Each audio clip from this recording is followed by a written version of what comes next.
성도 여러분 안녕하셨습니까? 하나님의 은혜가 우리 모든 성도님들에게 풍성하게 임하시기를 바라겠습니다. 우리가 주의 날을 기억하여 주의 전에 나올 때 우리는 항상 하나님의 은혜를 구하면서 주의 전에 나옵니다.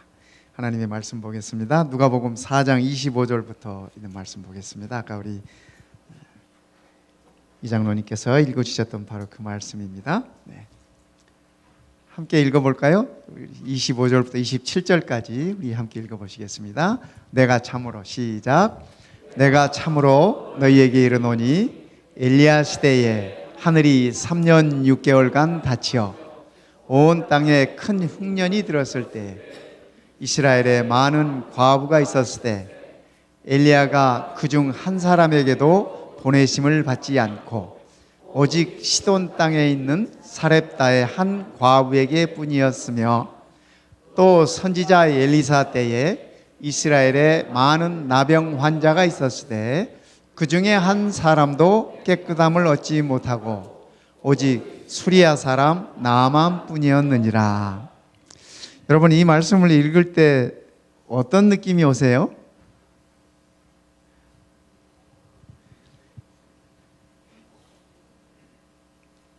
좀 이상한 부분이 많지 않습니까? 엘리야 시대에 이스라엘에 수많은 과부들이 있었을 텐데, 그죠? 뭐 꼭 이 과부가 아니래도, 그죠? 수많은 여인들이 있었을 텐데, 하나님의 선지자 엘리야가 하나님의 백성들에게 가지 않고, 그죠? 이방 한 과부에게 이렇게 보내심을 받았다. 이스라엘은 다 어디가 있었나? 그렇죠. 또 엘리사 시대에 이렇게 많은 그 나병 환자들이 있었는데 이스라엘 백성 가운데 나병 환자가 고침 받았다는 기록은 없고 이방인 수리아 사람, 이방인 한 장군만이 그 나병에서 나음을 입었다. 지금 이 말씀 누가 하고 계시는 거예요? 누가 하시는 말씀이에요? 이 말씀 우리 예수님께서 하신 말씀이에요.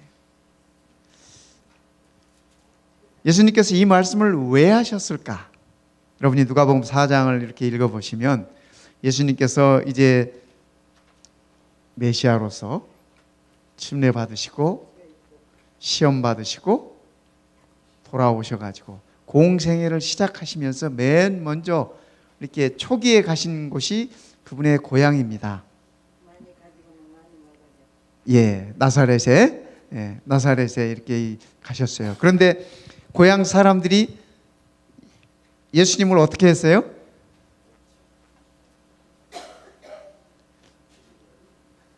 예수님께서 안식일에 이렇게 회당에 가셔서 나사렛 회당에 들어가셔서 말씀을 선포하셨어요. 두루마리 성경을 펴서 무슨 말씀을 읽으셨어요? 무슨 말씀? 예, 이사야에 있는 말씀. 그게 누구에 관한 말씀이에요? 메시아에 관한 예언이에요. 그렇죠? 그 말씀을 이렇게 읽어주셨습니다. 포로된 자에게 자유를, 눈먼 자에게 다시 보게 함을. 그렇죠? 그러시면서 예수님께서 그 말씀을 선포하시고 이 말씀이 오늘 이루었느니라 했습니다. 그 회당에서 많은 분들이 그 말씀을 들었나요? 네, 들었어요. 듣고 생기는 기분이 뭐였어요? 그분들이 뭐라고 대답했어요? 저가 나사렛 목수의 아들이 아니냐 그랬어요. 이게 칭찬이에요? 뭐예요? 칭찬 아니에요. 그럼 뭐예요?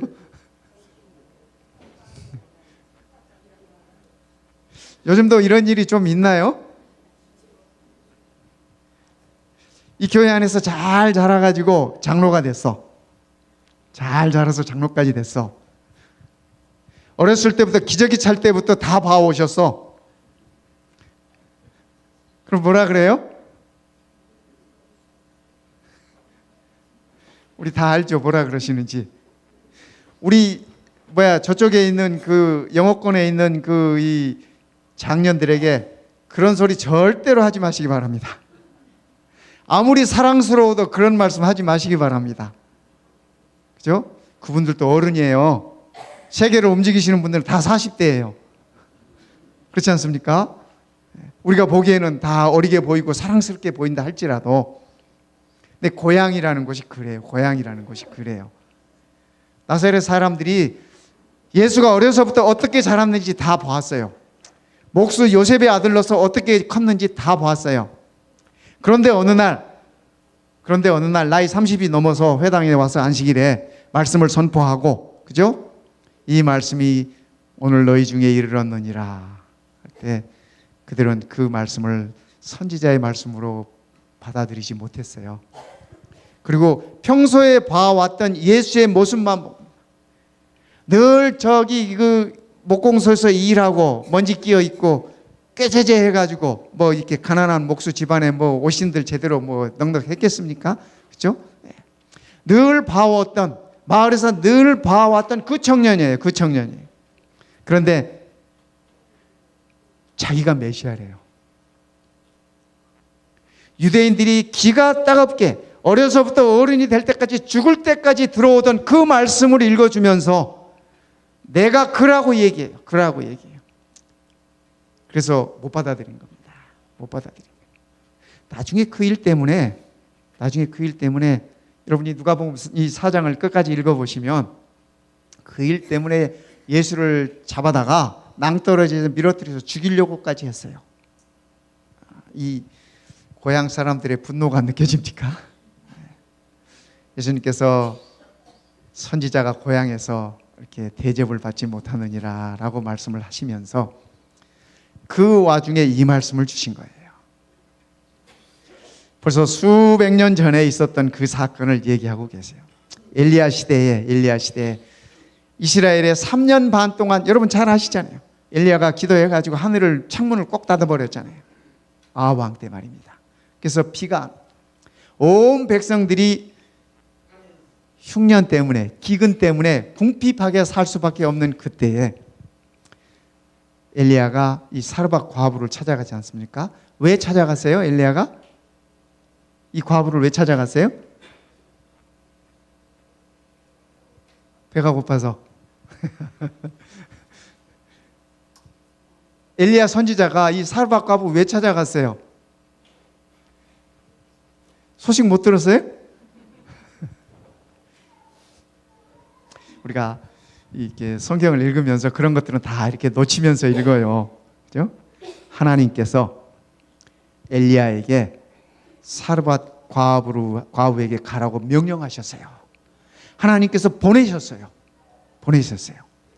이스라엘의 수많은 백성들이 고통 중에 있지만 하나님께서 이 이방 여인에게, 그것도 가난하고, 그죠? 남편도 없고, 우리가 그 형편을 알잖아요. 아들하고 둘이 뭐 하려고 그랬어요? 엘리야가 가보니까 빵 한 조각 구워 먹고, 그거 먹고 둘이 죽으려고 그랬어요. 하나님께서 그 여인에게 보내셨어요. 이스라엘의 수많은 하나님의 백성들은 다 어디 갔을까? 왜 하나님의 선지자는 자기 백성들에게 이 보내심을 받지 못했을까? 왜 하나님은 이 위대한 선지자 엘리야를 이방 여인에게 보냈을까? 여러분 궁금하지 않습니까? 제가 이스라엘 사람이라면 정말 자존심 상했을 것 같아요. 그렇죠?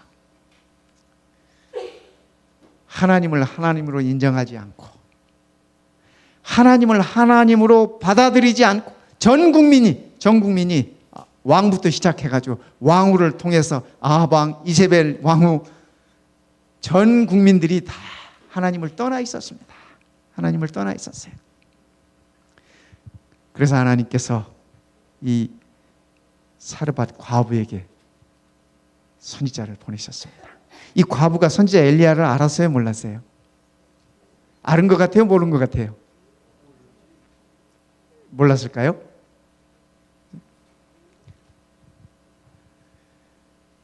알았던 것 같아요. 여러분, 하나님의 선지자라고 하는 그러한 것이 없다면, 그죠? 지금 내 아들하고 지금 빵 한 조각 마지막으로 구워 먹고 죽겠다고 결심한 이 여인이 전혀 모르는 사람이 왔을 때 그걸로 나를 위하여 빵을 만들어 달라고 했을 때 그게 가능한가요? 그죠? 네. 죽기로 결심한 사람이 뭔들 못하겠습니까만은 이 과부에게 있어서 여호와 하나님에 대한 미리 알고 있었던 것 같아요. 선지자 엘리야에 관해서도 소문을 들은 것 같아요. 비록 이스라엘에서는 그가 배척을 받고 여호와 하나님이 배척을 받고 그러고 있었지만 이 이방의 여인, 이 가난한 여인, 정말 세상적으로 봤을 때 보잘것없는 이 여인, 그러나 하나님은 그를 기억하셨던 것 같아요. 선지자 엘리야를 그에게 보냈어요. 보내셨어요. 하나님께서 엘리야에게 그렇게 말씀하시잖아요. 네가 그에게 가서. 엘리야도 배가 고팠을까요? 그죠? 선지자인들 온 백성이 기근 가운데 굶주림 가운데 있는데 엘리야라고 배가 안 고팠겠습니까? 그렇죠. 하나님께서 엘리야를 그곳에 보내셔서 그 과부와 아들도 살리시고 엘리야도 살리셨어요. 예수님께서 그 말씀을 하시는 것이 이스라엘에 수많은 과부들이 있었지만은 엘리야 선지자를 보내심을 받고 살아남은 과부는 이 사렙다 과부뿐이었다. 그 한 사람뿐이었다. 예수님이 이렇게 말씀하세요. 이 말씀 가운데는 나사렛에 있는 자기 고향 사람들, 고향 어른들, 고향 친구들에게 예수님께서 하시는 말씀이에요. 너희가 다 하나님을 믿는다고 하지만은 하나님의 은혜를 받기에, 하나님 은혜 받기에 충분하게 그렇게 살아라고 하는 말씀 아니겠습니까, 성도 여러분? 이스라엘 전 국민이 다 선지자 엘리야의 도움을 받지 못했어요. 그 3년 반 기근 동안. 그러나 이 과부는 그 은혜를 누렸어요. 예수님께서 그 말씀을 하시는 것입니다. 그 한 사람뿐이었다. 오늘 이 아침 우리들에게도 하나님께서 그 한 사람뿐이었다라고 말씀하시는 그 은혜가 오늘 우리에게 임하였으면 좋겠습니다.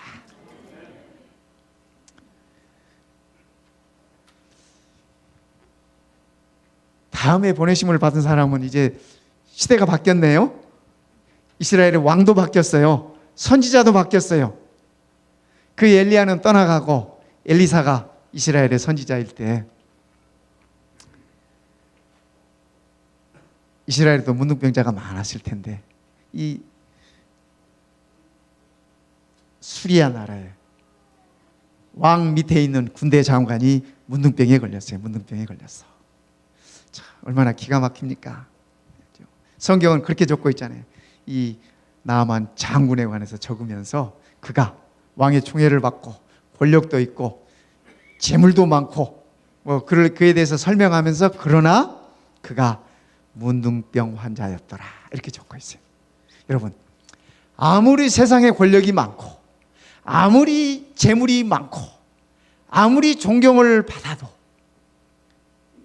마지막 그 한마디가 모든 걸 다 무너뜨립니다. 그가 문둥병자였더라. 여러분, 그 모든 거 다 갖고 문둥병자 하고 싶어요? 아니면 그거 없어도 문둥병자 안 하고 싶어요?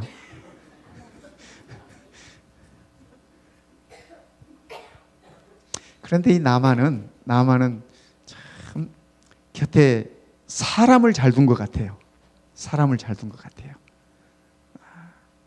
우리가 왜 그런 얘기 하지 않습니까? 정승집에 개가 죽으면 정승집 앞에 문전성시를 이루는데 정승이 죽으면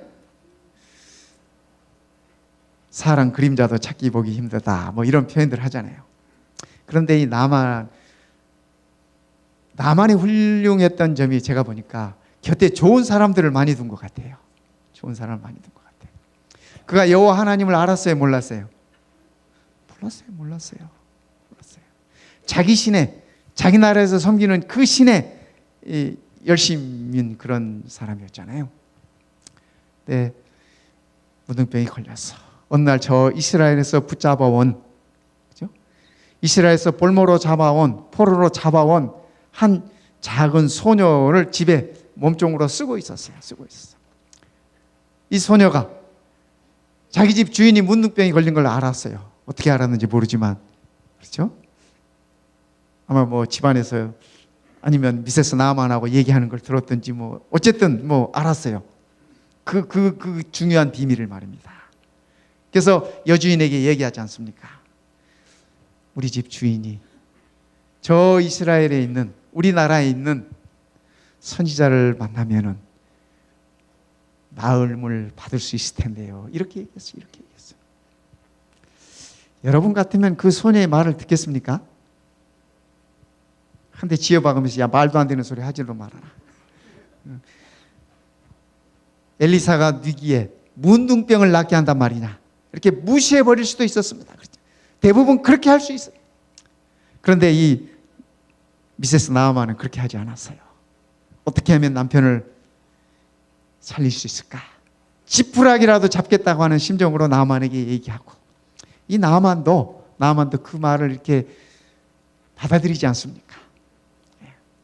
자기의 가장 아픈 부분, 가장 수치스러운 부분, 그 부분을 어디 드러내 놓을 수도 없는데 그 소녀가 얘기를 했죠. 그래서 가보자. 왕이 허가를 받습니다. 나아만이 왕의 이 총애를 많이 받은 것 같아요. 그래서 왕이 어떻게 해요? 그에게 금을 안겨주고 은을 안겨주고 좋은 의복들을 주고 마차를 태워서 또 이스라엘 왕에게 보내는 친서까지 이렇게 주어서 이스라엘로 보냅니다. 이스라엘 왕이 이웃나라 수리아 왕에게 친서를 받고 어떻게 했어요?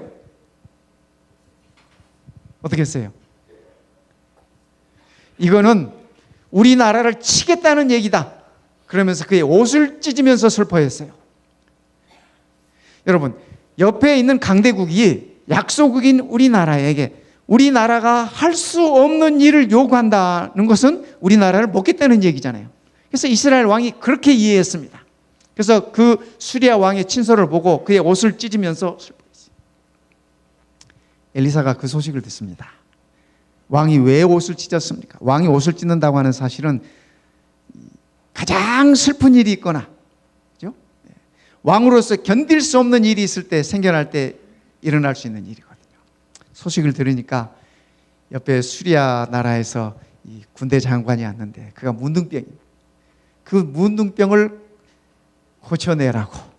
고쳐달라고 그렇게 편지를 보냈다는 겁니다. 엘리사가 그 소식을 듣고 내게 보내십시오. 그래요. 내게 보내. 그래서 나아만이 엘리사에게 가지 않습니까? 가서 그런데 얼굴도 내밀지 않고 내다보지도 않고 뭐라 그래요? 저 요단강에 가서 7번 씻어라. 그렇게 얘기를 했어요. 나아만이 화가 났죠? 화가 나고 굉장히 불쾌했습니다. 아주 자존심도 완전히 상했습니다. 내가 누군데? 내가 이 강국의 군대 장관인데 내 얼굴도 쳐다보지 않고. 그래서 여러분 성경 보시면 나아만이 하는 얘기가 거기 나오지 않습니까? 그가 나와서 나를 영접하고 이렇게 할 줄 알았는데 그렇게 하지 않고. 그래서 분노해가지고 그냥 뭐 우리나라에는 이 요단강보다 이 더 좋은 깨끗한 강도 많은데 굳이 여기 와서 내가 몸을 씻어야 되겠느냐 뭐 이러면서 분내면서 돌아갑니다. 그때 그를 수행했던, 나아만 장군을 수행했던 종들이, 이 성경에 종이라고 적혀 있지만 아마 종이라기보다는 부하들이었을 것입니다. 그죠? 그를 수행했던 사람. 그들이 장관에게 부탁하잖아요. 사정하잖아요. 장관님, 이보다 더한 일을 시킨다 한들 하지 않겠습니까? 그 문둥병이, 그 병이 나음에 있어서 이보다 더한 일을 시킨들 하지 않으시겠습니까? 나만이 참 곁에 좋은 사람들을 둔 것 같아요. 그죠? 인복이 있는 것 같아요. 인복이. 그죠? 우리나라 역사에도 우리 보지 않습니까? 곁에 좋은 사람 뒀던 사람들은 어려운 일이 있을 때도 뭐 같이 버티는 것이고, 좋은 사람 두지 못했던 사람들은 보면은 어려운 일 당하면 다 떠나 홀로 남아. 나아만이 곁에 좋은 사람들이 많았던 것 같아요. 그의 부하들이 사정하지 않습니까? 그래서 나아만이 선지자의 말에 순종하고 나병을 낫지 않습니까? 근데 나아만 이분이 참 훌륭한 사람 같아요. 훌륭한 사람 같아요. 그의 병을 낫고 고향으로 돌아가면서 자기 나라로 가면서 이스라엘에 흙을 퍼가요. 흙을 퍼가면서 내가 여호와 하나님을 잊지 않겠습니다. 나를 구원해 주신 여호와 하나님을 잊지 않겠습니다 하고 그 흙을 퍼다가 흙을 보면서 하나님을 경배하는데 하나님께 죄송합니다 하고 이런 말씀을 드려요.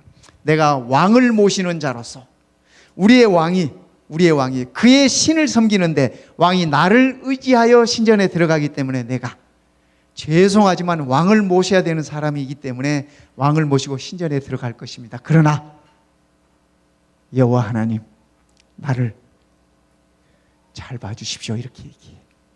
내가 비록 그 신전에 왕을 모시고 들어간다 할지라도 내 마음은 여호와 하나님만을 지금부터 섬기겠습니다라고 하는 그의 결심을 그렇게 표현한 겁니다. 성도 여러분, 이스라엘에 많은 문둥이들이 있었지만은 오직 이방인 나만만이 그 은혜를 입었다고 예수님은 그렇게 말씀하고 계십니다. 성도 여러분, 오늘 우리도 그 한 사람만의 은혜가 우리에게 임하면 좋겠습니다. 우리가 임할 수 있으면 좋겠습니다. 하나님의 은혜를 받기에 우리가 준비되었으면 좋겠습니다.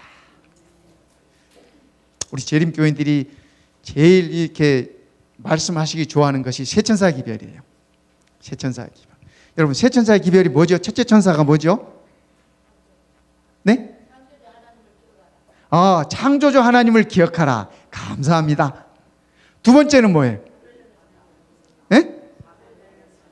두 번째 천사의 기별에는 바벨론에서 나오라는 말씀은 없어요. 바벨론이 무너졌다. 나오라는 얘기는 다른 데 있어요. 네. 세 번째는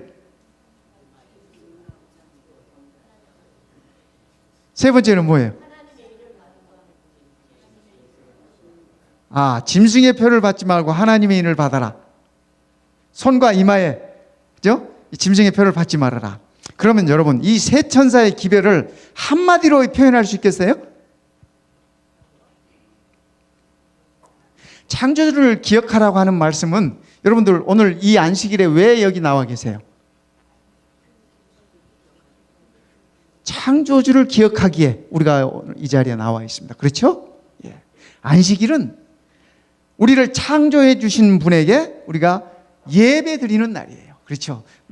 하나님께서 나를 창조하셨구나라고 인식하는 날입니다. 그것이 인식이 되지 않으면 이날 하나님께 예배 드릴 수 있어요? 없어요? 없어요.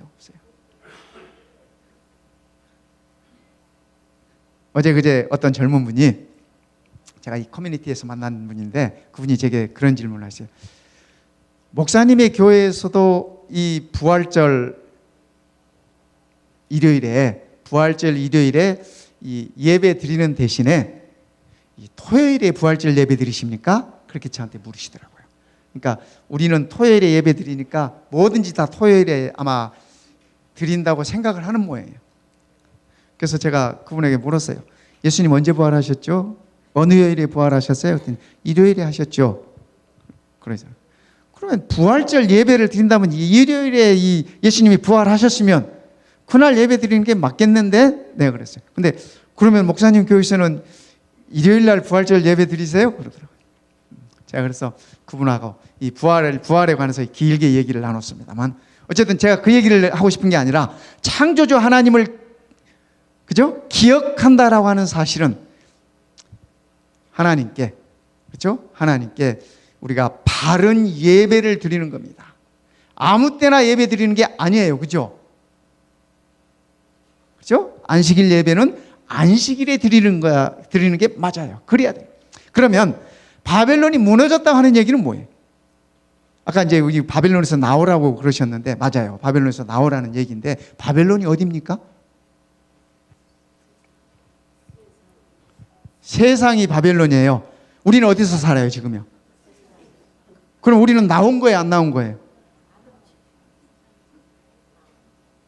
아니, 이거 중요한 얘기예요, 성도 여러분. 그렇잖아요. 우리 맨날 새 천사의 기별하고 이렇게 그 얘기만 나오면 어깨 펴잖아요. 그죠? 바벨론이 무너졌다. 바벨론에서 나와라. 그럼 우리도 나와야 될 거 아니에요. 여러분 나오셨어요? 그럼 내가 바벨론에서 나왔다 안 나왔다 차이가 뭐예요?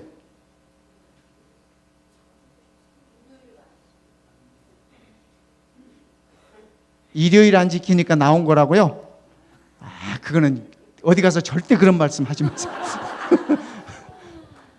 그렇죠?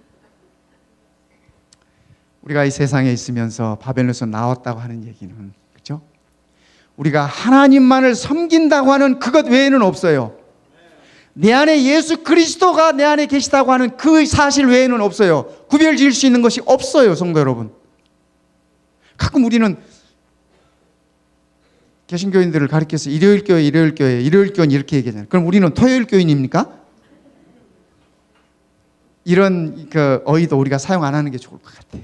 그죠? 세 번째 뭐예요? 표를 받지 말라. 그럼 여러분은 표를 받았어요, 안 받았어요? 여러분 짐승의 표를 받았어요, 안 받았어요? 안 받았어요. 그 표를 받았다 안 받았다의 그 차이는 뭐예요?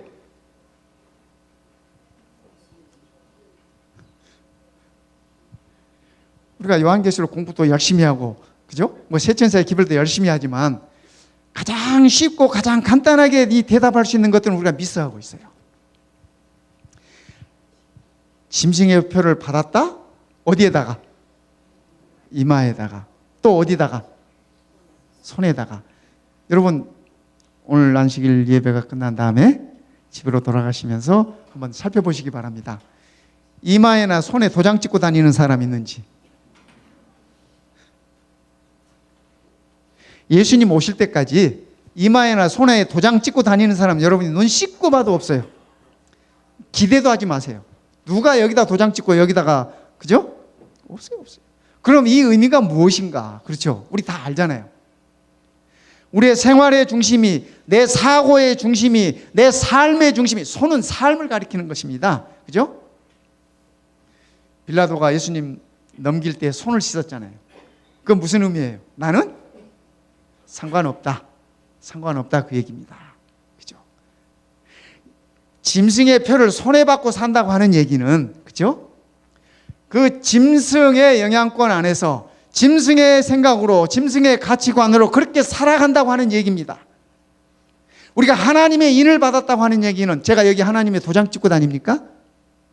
내 생각의 중심이 하나님이고, 내 삶의 중심이 하나님이고, 내 가치관의 중심이 하나님이라고 하는, 내 믿음의 근본이 하나님이라고 하는 사실을 인식하고 살아가는 거예요.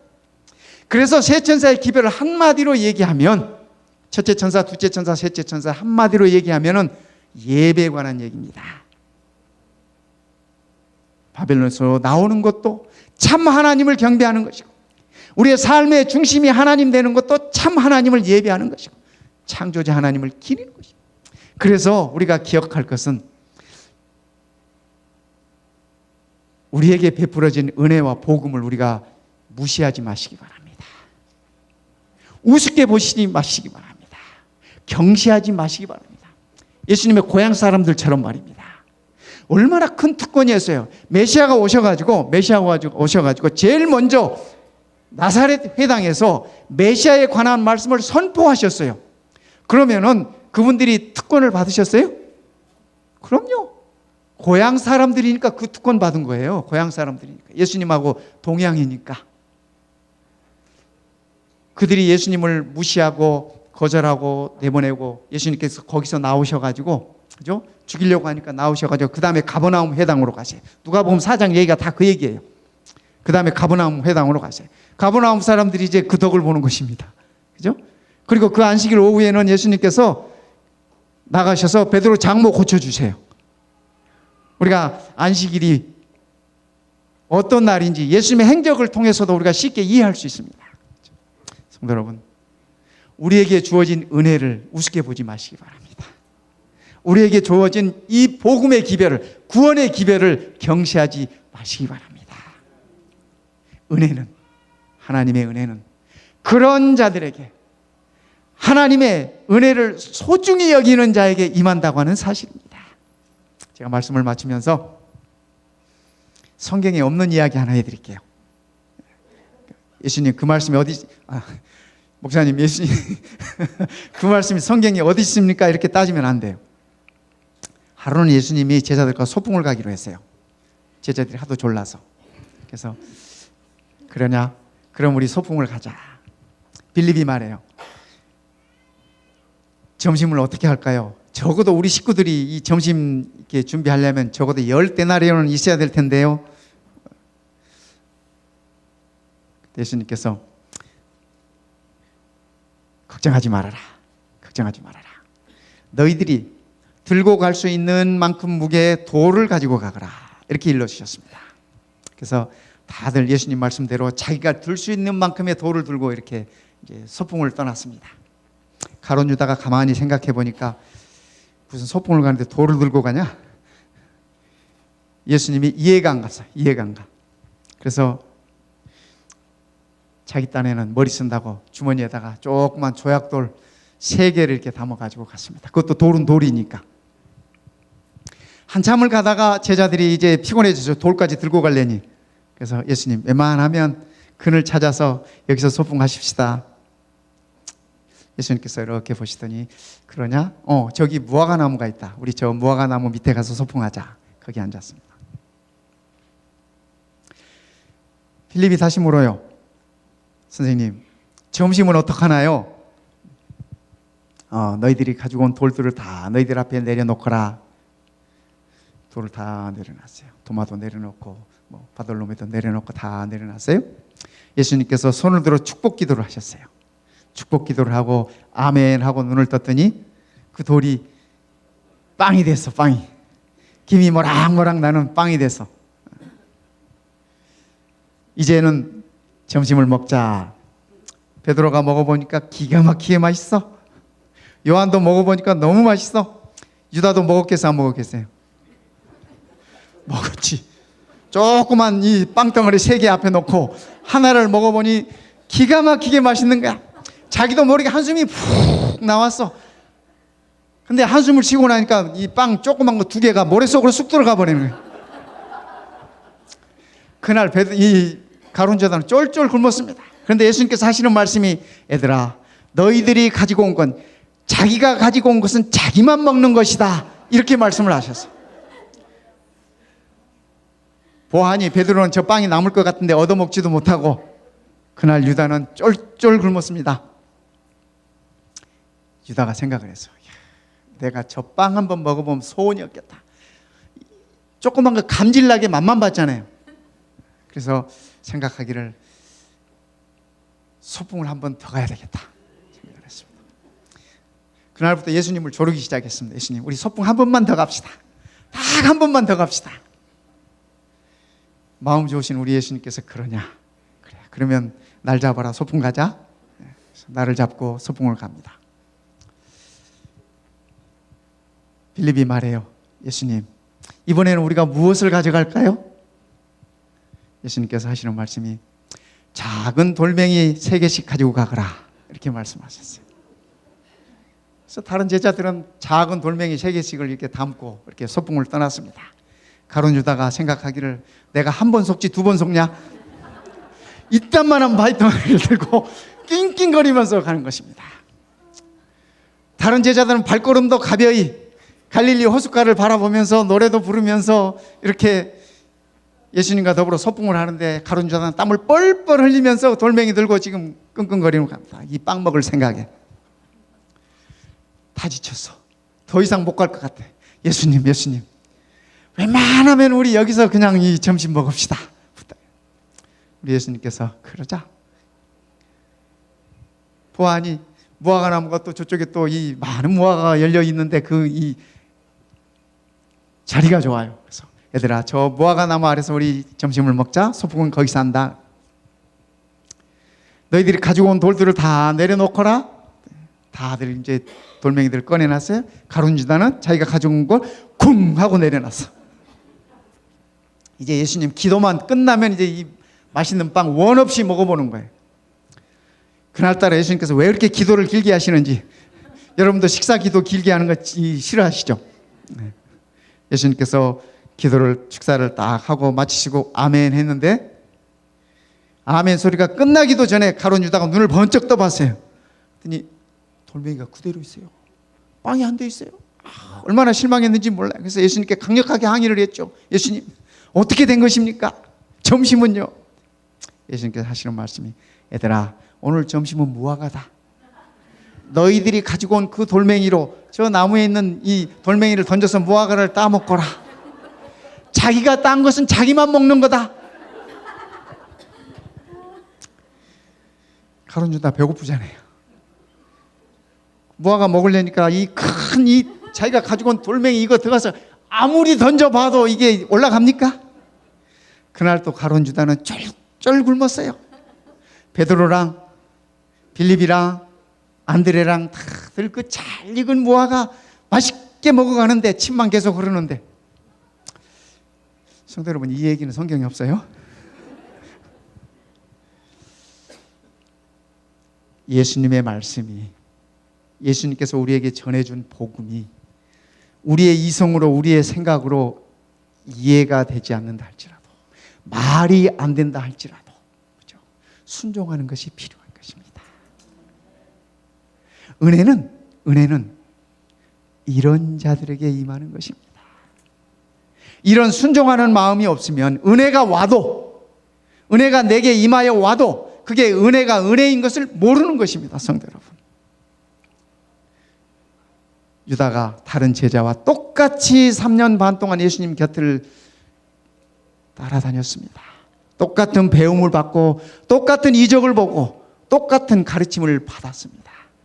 그럼에도 불구하고 그가 12제자 가운데 한 제자로서 이렇게 떨어져 나갈 수밖에 없었던 것은 그의 마음속에 자기에게 임한 그 엄청난 은혜를 그가 무시했던 사실입니다. 경히 여겼던 것입니다. 성도 여러분, 제7일 안식일 예수 재림 교회라고 하는, 교인이라고 하는 이 엄청난 축복을 우리가 결코 무시하지 마시기 바랍니다. 가벼이 여기지 마시기 바랍니다. 하나님의 은혜는 우리가 하나님께 겸손히 말씀을 따르고 순종할 때 은혜가 배가 되는 것입니다. 오늘 우리에게 임한 이 은혜를 우리 모두가 놓치지 마시기 바랍니다. 상실하지 마시기 바랍니다.